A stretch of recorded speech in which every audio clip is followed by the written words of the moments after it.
Nós não podemos continuar a judicializar a política em Cabo Verde, porque estaremos a matar a classe política e a dar cabo do sistema político cabo-verdiano. Porque isto dá cabo de todos nós, dá cabo de toda a classe política. A imagem que passamos lá fora é que Cabo Verde é um país de corruptos.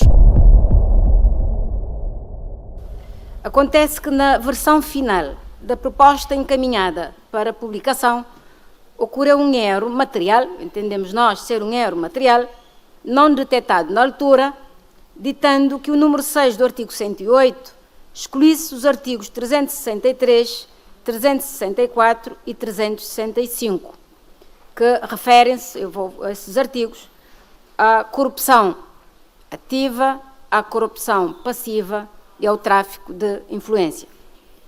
Esse erro material não retificado no prazo legal, tínhamos 90 dias para o retificar, fez com que a revisão operada andasse em contramão com todas as orientações da Convenção das Nações Unidas contra a Corrupção, também conhecida como Convenção de Mérida, aprovada para ratificação pelo Estado de Cabo Verde através da Resolução número 31/7/2007, de 22 de março, em vigor na nossa ordem jurídica desde 23 de abril de 2008. Assim, os instrumentos internacionais vinculativos do Estado de Cabo Verde em matéria do estabelecimento dos prazos prescricionais dos crimes de corrupção passiva e ativa e tráfico de influência é no sentido de se alargar o prazo de prescrição para os limites máximos e não o inverso. Urge, pois, caros deputados, corrigir esse erro material, daí a alteração que o Governo ora propõe à Assembleia Nacional. Eis, pois, a proposta do Governo visando a alteração pontual dos artigos do Código Penal, como fiz referência inicialmente, que tem a ver com um erro material ocorrido, pensamos nós, de forma não premeditada por parte da Assembleia Nacional, porque estivemos a verificar que a questão que se coloca em relação à remissão tem a ver com a parte referente às alterações havidas ao nível da primeira comissão. Pelo que o Governo, estamos abertos a discutir esta questão, a ver a implicação desse erro material na nossa ordem jurídica e, juntamente com os colegas deputados, buscarmos vias para se solucionar esta questão, em havendo soluções alternativas ou a alteração tout court dos artigos e, portanto, da remissão operada de forma errónea a quando da publicação das alterações, da última alteração ao Código Penal. Obrigada, Sr. Presidente. Consideramos essa situação extremamente grave e que, portanto, deve ser resolvida com a maior celeridade possível. Sr. Presidente da Assembleia Nacional, Sra. Ministra, nós, em primeiro lugar, entendemos que é preciso que se desemboque, ou que se desencadeie, melhor dizendo, uma investigação séria, portanto, um processo de averiguações, para se perceber como foi possível que se cometesse tão grave erro material. Portanto, é absolutamente inaceitável que uma coisa destas aconteça. Nós estamos a falar de uma redução significativa do prazo de prescrição de crimes como a corrupção ativa, a corrupção passiva e o tráfico de influência. Em tese ou em teoria, há pessoas, há processos, existem casos públicos que podem beneficiar deste chamado erro material e, portanto, é preciso apurar se efetivamente tratou-se de um lapso grave ou se houve intenção. Se houve intenção de mandar publicar esta redução dos prazos de prescrição, beneficiando pessoas concretas beneficiando casos criminais concretos que todos nós conhecemos. Portanto, Sra. Ministra, nós estamos convencidos que Vossa Excelência, no âmbito das suas competências, mas também, Sr. Presidente da Assembleia Nacional, a nível da Assembleia Nacional, que se desencadeie um processo de averiguação para saber se também o erro não foi nosso. Não é? Nosso, diria, da Assembleia Nacional. Quem cometeu esse erro? Foi a Assembleia Nacional? Foi a imprensa nacional? Foi um mero lapso grave ou houve intenção? Portanto, é preciso que isso fique esclarecido para que não haja, para que isso não se repita no futuro, porque isso é demasiado grave para se repetir no futuro. Todos nós lamentamos que os erros materiais, a quando da aprovação do Código Penal e do Código de Processo Penal, que esses erros materiais tenham sido cometidos e, da nossa parte, tudo faremos para que a correção se faça o mais rapidamente possível. E eu quero dizer aqui que congratulamos com o Governo que trouxe em regime de urgência a alteração da lei, precisamente para cobrirmos, ou para repormos, portanto, a normalidade. Senhor Presidente, nós, ouvindo a intervenção do Sr. Deputado Demos Almeida, nós não temos nenhum problema da nossa parte em aceitar a proposta que ele faz de se abrir processo de averiguação sobre esta matéria. Diz-se ao ditado popular que diz que quem não deve não teme, e nós não temos nada a temer, por conseguinte, se a Assembleia Nacional entender dever abrir esse processo, nós estamos tranquilos e nós apoiamos, de facto, essa matéria.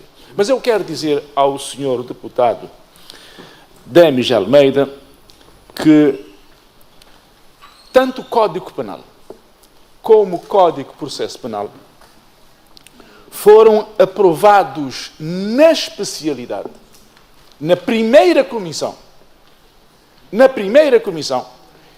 E é curioso porque a data da aprovação desses importantes diplomas do nosso ordenamento jurídico,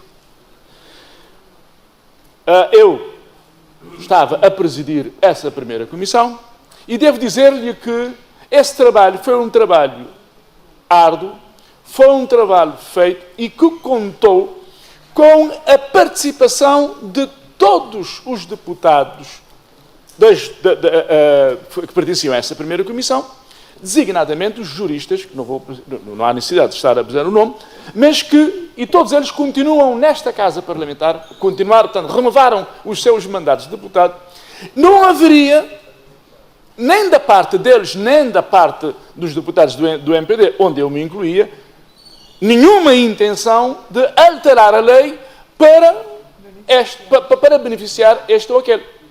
Porque nós é que aprovamos a lei. Nós é que aprovamos a lei na especialidade. É evidente que foi uma alteração profunda. Foram praticamente um código novo, por assim dizer. E então, naquelas remissões aconteceram, portanto, remissões que ficaram, não foram corretas. Ou seja, para as remissões, portanto, dessas remissões é que resultam os tais erros materiais. E eu quero dizer-lhe, e aqui reconhecendo que, de facto, a valiosa, a prestimosa participação dos senhores deputados do grupo parlamentar, o grupo parlamentar do PICV, que são eminentes juristas e que trabalharam arduamente para que tivéssemos, portanto, as alterações à lei, ao Código de Processo Penal e ao Código Penal. Portanto, verdade seja dita, justiça seja feita Queremos que, da nossa parte, não nos opomos a que haja nenhum processo de averiguações para saber, e estou plenamente de acordo que ninguém deve beneficiar de um erro material ou de erros materiais. Agora, nós não podemos partir de tudo que, até para a existência de erros materiais cometidos por os deputados de todas as bancadas, e que há uma segunda intenção. Por carga d'água é que haveriam deputados do PICV e deputados do MPD a aprovarem uma lei tão importante, ou leis tão importantes como o Código Penal e o Código de Processo Penal, com a intenção de favorecer quem? Fica-nos difícil estarmos sempre a suspeitar de tudo e de todos. É um erro. Assumamos o erro.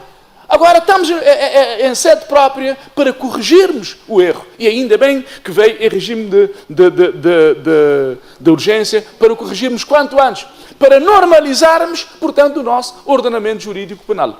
E essa batalha, ou essa tarefa, desculpem, batalha não, essa tarefa é nossa.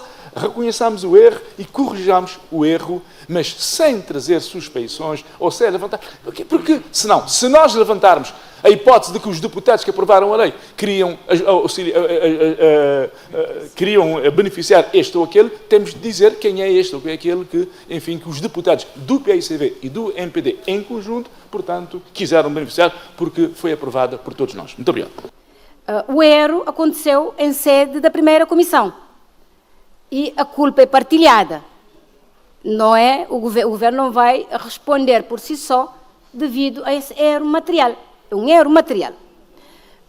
Que fique claro que não houve intenção, deputado, do governo do MPD e da ministra de então, numa alteração, como se quis passar a ideia para se arrumar determinadas situações. Não. Isso não foi e nem deveria ser.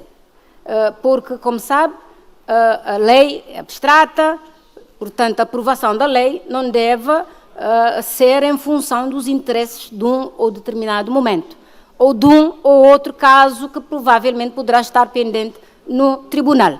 Se há casos no tribunal, poderá haver casos de um lado, do outro lado, e de outras pessoas que provavelmente não estarão, ou nada poderão não estar no Parlamento, ou que tenham outras ligações, mas que neste caso, Sr. Deputado, eu fui fazer a pesquisa, fui vendo a proposta que deu entrada no Conselho de Ministros, fui vendo a proposta que deu entrada no Parlamento e acabei por concluir, se o deputado quiser, eu dou-lhe a cópia que eu fui tirar, que era para mostrar que, na verdade, da parte do Governo não houve má fé nem qualquer intenção de prejudicar ou de beneficiar alguém.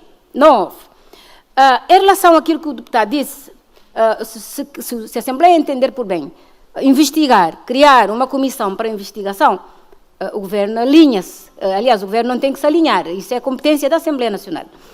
Mas só para dizer que o Governo está aberto, à vontade, porque fui vendo com muita atenção e a conclusão que se possa tirar é que não houve intenção premeditada, eu acho não, nem do Governo nem da Assembleia.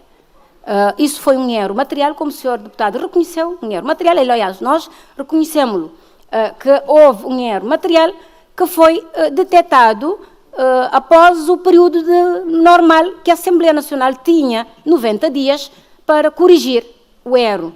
Ora, eu quando recebi a comunicação da Procuradoria-Geral da República, dizia-me isso, os efeitos. Coloca em causa a Convenção sobre a Corrupção. Temos é que decidir, vamos fazer retroagir esta alteração que estamos a fazer ou só vamos só corrigi-la? Ou não vamos corrigir nada e deixar tal como está? Temos opções. Portanto, temos que tomar opções enquanto legisladores. O Parlamento tem que tomar uma opção enquanto legislador. Qual é o quadro? Qual é a solução? Havemos de a encontrar.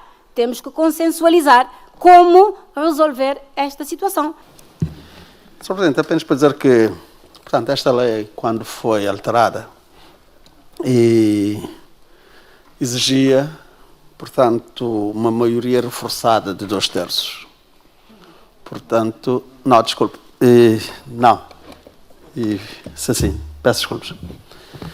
Mas, de qualquer forma, houve aqui contribuição de todos os grupos parlamentares na alteração desta lei, pelo que já foi aqui assumido por todas as partes que houve um erro material. E acho que aqui, apelando à praticidade, acho que devíamos aqui colocar o foco na resolução do problema e não estarmos aqui a mastigarmos sobre o erro material que já foi aqui claramente assumido por todos.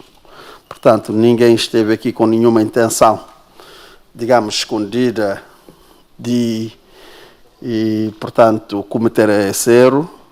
Foi claramente um erro material.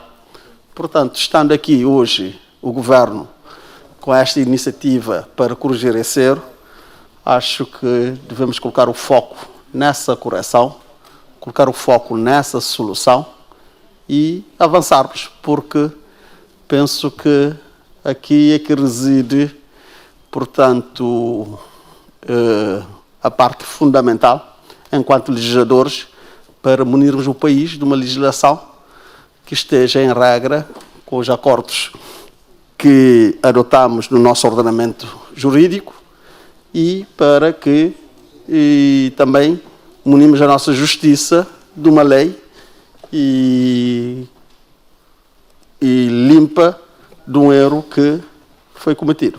Bom, que seja este o espaço para corrigir o problema, não temos dúvidas e o PSV, portanto, está disponível.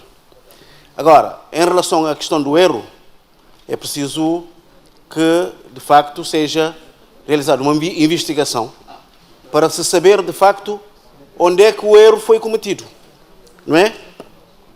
Quando, como e, eventualmente, por quem.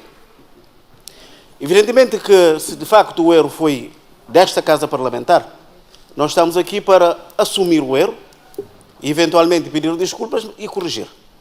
Agora, porque a senhora Ministra já disse que não foi o Governo, porque já fez um percurso até o Parlamento. Mas nós sabemos que o percurso legislativo não termina aí. Portanto, é preciso fazer todo o percurso. E a Assembleia tem obrigação de fazer todo o percurso para identificar efetivamente onde é que a questão, portanto, aconteceu. Porque eu, enquanto deputado, eu estaria bem comigo se reconhecer um erro que, de facto, tivesse participado no seu cometimento, não é? Portanto, essa é uma questão fundamental.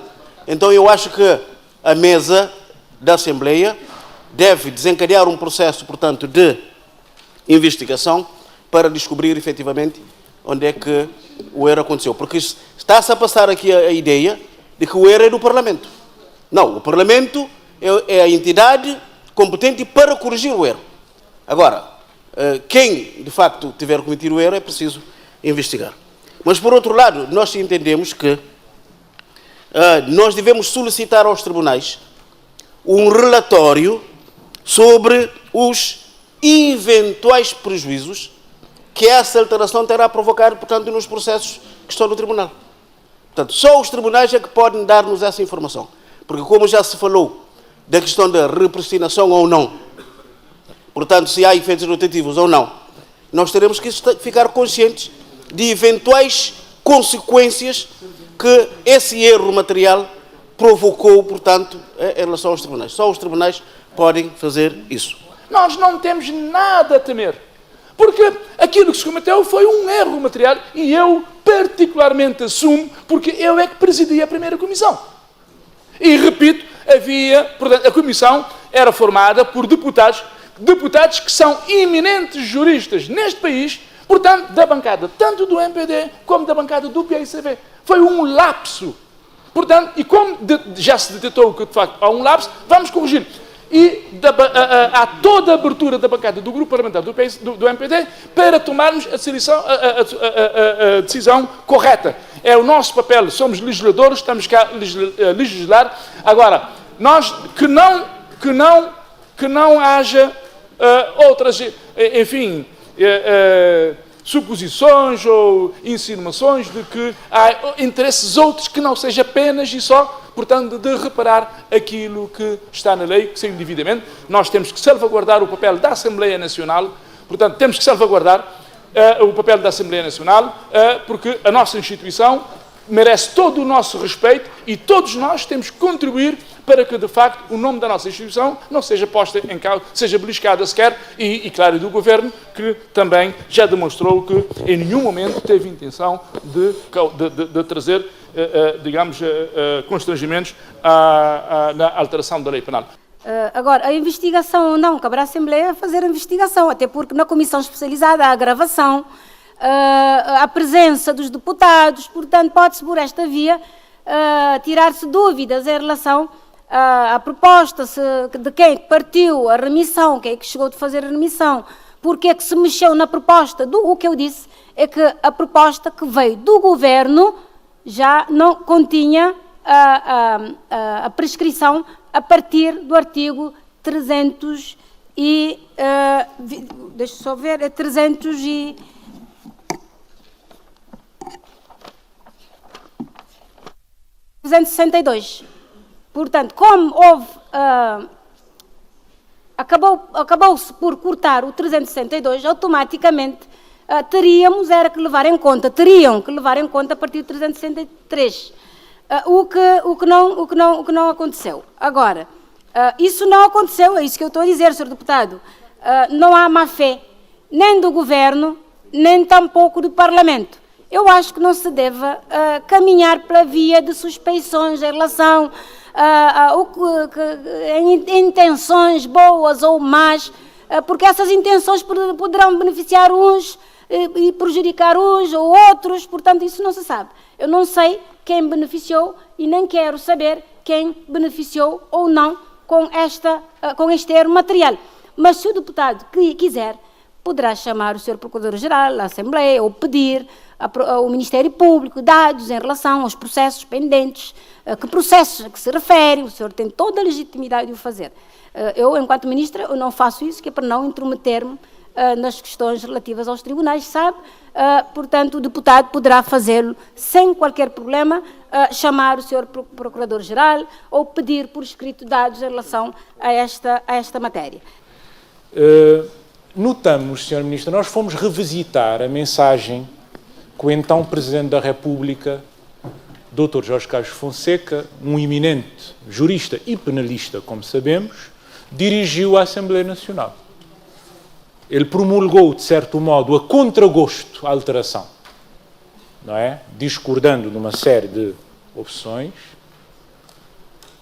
mas não fez nenhuma referência a esse aspecto, o que não é, digamos, fica-se com a ideia que ele próprio não terá se apercebido. Bom, nós aqui estamos naturalmente a cogitar, mas um penalista do seu nível, da sua craveira, notando que objetivamente foram reduzidos os prazos de prescrição, é quase certo que ele faria referência a isso. Sr. Deputado Denis, só para terminar, acho que não vamos fazer também, introduzir algo também desagradável. Eu acredito que o Presidente da República, na altura, não terá visto esta questão, tal como nós também não a vimos. Não a vimos. Portanto, temos que acreditar. Por mais bom penalista que ele seja, o Presidente da República não terá tempo de analisar todos os diplomas, não é? Não terá. Estaremos a ser também, não é? Não muito justos em relação a esta matéria. Nós, quando estamos, enquanto Ministra, eu venho para o Parlamento, eu tenho que estudar toda a matéria. Eu tenho, não é? Independentemente daquilo que os meus assessores me dão, eu tenho que estudar a matéria, porque sou eu a responder aqui. Para um caso do parecer, da avaliação, numa Presidência da República, não creio que um Presidente da República tenha que conhecer ou debruçar-se ou a obrigatoriedade dele conhecer tudo. Isso não, nós temos que dar sempre presunção da boa-fé. Haverá sempre, temos que ter em conta a boa-fé das instituições, tanto da Assembleia Nacional, do Governo e também da própria Presidência da República em relação a esta matéria. Era só para dizer que não devemos chamar também aqui a colação, embora saibamos que as normas aqui, as leis aprovadas, são submetidas à promulgação do Sr. Presidente da República, mas não creio que tenha sido o caso portanto, do Presidente ter visto e não ter chamado a atenção à Assembleia Nacional na altura, porque, na verdade, eu lembro-me a Assembleia ter recebido uma comunicação do Presidente da República, a razão pela qual, na altura, ele não quis fazer a aprovação da iniciativa, ou tinha algumas dúvidas em relação a algumas opções encontradas naquela altura, o que é normal e natural, porque nós discutimos, quando fazemos a aprovação de várias iniciativas, às vezes defendemos os pressupostos de uma forma diferente em função da visão que cada um tem. Bom, eu aqui, sem querer entrar no debate, mas tenho que dar um pequeno esclarecimento. É preciso que... Estão a ver a importância da Comissão de Redação, por um lado. A importância da Comissão de Redação. É fundamental que esse trabalho seja feito de forma muito responsável, muito minuciosa. Sei que é feito de forma responsável, mas é preciso reforçarmos esse aspecto. A Comissão de Redação é de extrema importância. E também as comissões especializadas também devem fazer um trabalho com atenção, sobretudo com atenção. Aqui, enquanto Presidente da Assembleia Nacional, tinha que chamar esta atenção. Eu espero que não interpretem isso como participação nos debates, porque eu não participo nos debates aqui na Assembleia Nacional. Pronto, nós entendemos que os erros acontecem. Os erros acontecem, e nós temos que ter a capacidade de analisar os porquês dos erros e corrigir estes mesmos erros. Daí que entendemos que a situação realmente não é nada bonita para a Assembleia, porque é um erro que pode ter impacto a nível na sociedade civil, como que a sociedade poderá ver o nosso Parlamento, independentemente se foi na legislatura anterior ou se numa outra legislatura qualquer.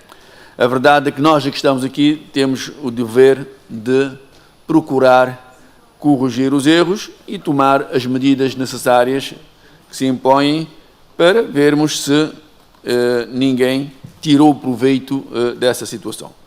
Daí que nós, os deputados do CID, achamos que sim, devemos corrigir este erro material e dar aos tribunais o instrumento que necessitam, e até para conformar as leis da República, as restantes leis internacionais que nós somos obrigados a cumprir. Agora, precisaríamos era consultar as atas, mas infelizmente nós não temos as atas estão muito atrasadas, e aqui aproveito para corroborar com aquilo que diz o Sr. Presidente, que é preciso termos a Comissão de Redação a funcionar em pleno, porque se tivéssemos as atas, neste momento, seria muito fácil em procurarmos onde é que houve a introdução, porque pode também não ser um erro. Pode ser que algum deputado fez a proposta e nós aceitamos. Pode ser, não se sabe. Nós estamos a admitir que é um erro, mas também temos que admitir que, pronto, eu possa ter feito a proposta. E, pronto, os outros colegas analisaram, não, nada contra, vamos aceitar. Mas isso só a ata poderá esclarecer. Não tendo a ata, será difícil. Muito obrigado. Muito obrigado. Parece-me que é desta vez que vamos passar à especialidade, não é? Sim, sim. Senhora Ministra, tem a palavra. Som para a Senhora Ministra. Senhor Presidente, obrigada. Há um consenso. Normalmente, por ser... são poucos os artigos, não? Mas como precisamos maturar isso um pouco mais, discutir isso um pouco mais, acho que seria conveniente. Vamos acolher a proposta no sentido de se discutir, se fazer a discussão em sede da primeira comissão. Vamos rapidamente, a parte do governo, o governo estará disponível, eu virei a primeira comissão discutir com os deputados rapidamente e havemos de encontrar um consenso em relação a essas alterações. Há uma proposta do governo, vamos ver e ouvir e receber também propostas que poderão vir de outros sujeitos parlamentares. Era mais para saber se iríamos passar à votação na generalidade ou não, porque se vamos discutir, se a especialidade baixa para as comissões ou para a comissão competente, nós sujeitamos o diploma ao período de votação aqui. Portanto, se não, nós, portanto, como disse a senhora Ministra, que vai baixar à comissão de especialidade, Então, pronto, nós sujeitamos o diploma ao período da votação, na generalidade. Passamos à aprovação da proposta de lei que procede à 5ª alteração ao Código Penal, aprovado pelo Decreto Legislativo número 4/2003, de 18 de novembro. Será uma votação na generalidade. Quem vota a favor? Muito obrigado. Muito obrigado. Quem vota contra? Quem se abstém? Bem, também esta proposta de lei mereceu a votação da unanimidade dos deputados presentes, em número de 65, sendo 38 da bancada do MPD, 25 da bancada do PSV e 2 das senhoras deputadas da UCID aqui presentes. Fica aprovado e baixa à Comissão Especializada Competente.